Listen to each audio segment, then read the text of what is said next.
Assalamualaikum warahmatullahi wabarakatuh.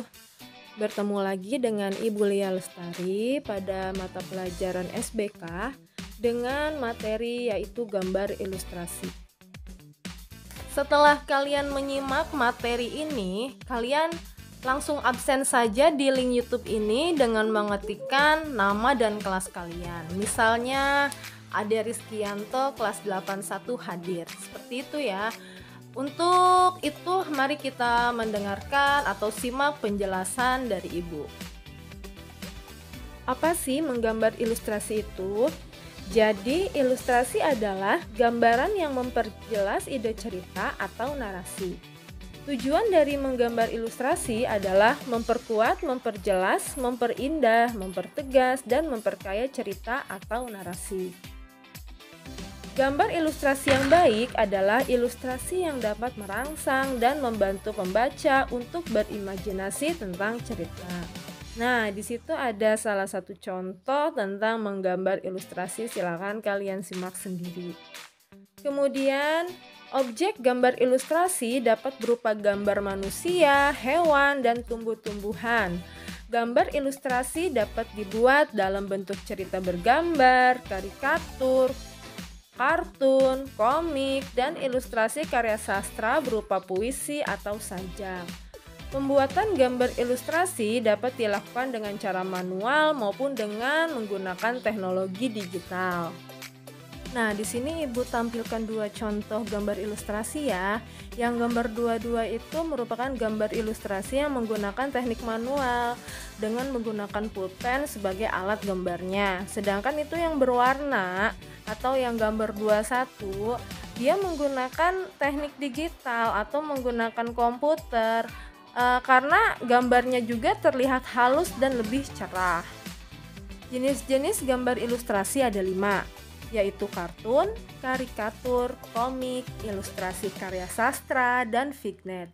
Untuk membedakan kelima jenis ini, mari kita simak penjelasannya. Yang pertama adalah kartun.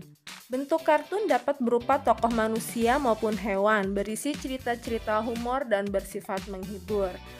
Itu sudah Ibu tampilkan contoh dari ilustrasi menggambar kartun ya, silakan kalian lihat sendiri. Kemudian yang kedua adalah karikatur.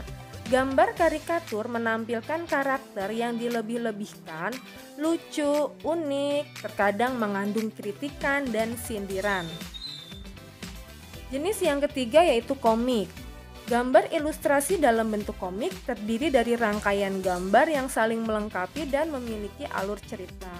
Nah, di situ sudah Ibu sisipkan gambar 25 tentang contoh ilustrasi dalam bentuk komik. Jenis yang keempat adalah ilustrasi karya sastra.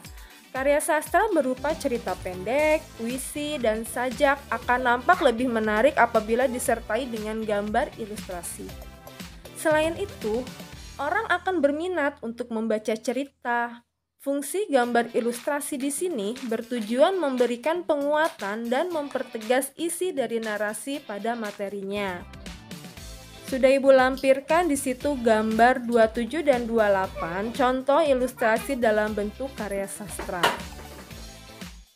Jenis yang terakhir atau yang kelima yaitu fignet. Sebagai pengisi dari sebuah cerita atau narasi dapat disisipkan gambar ilustrasi berupa fignet. Fignet adalah gambar ilustrasi berbentuk dekoratif yang berfungsi sebagai pengisi bidang kosong pada kertas narasi. Bentuk objek gambar ilustrasi dapat berupa gambar manusia, atau objek hewan, ataupun objek tumbuhan. Alat dan bahan dalam menggambar ilustrasi menggunakan dua media. Yang pertama adalah dengan menggunakan media kering, dan yang kedua dengan menggunakan media basah atau teknik basah. Coba kalian perhatiin di gambar 2.13 menggunakan media kering, di situ sudah ada A. Yang A itu adalah pensil, yang B adalah arang, yang C itu adalah krayon atau pensil warna, yang D ini adalah charcoal. Jadi seperti pensil warna tapi warnanya itu lebih tajam, lebih cerah, dan yang terakhir adalah pulpen. Untuk media teknik basah, kalian bisa lihat sendiri pada gambar yang sudah Ibu sisipkan. Sekian penjelasan dari Ibu mengenai materi menggambar ilustrasi. Silakan kalian komen pada YouTube ini dengan mengetikkan nama dan kelas kalian. Misalnya Ade Rizkianto kelas 81 hadir. Seperti itu ya contohnya. Ibu akhiri wabillahi taufiq wal hidayah. Wassalamualaikum warahmatullahi wabarakatuh.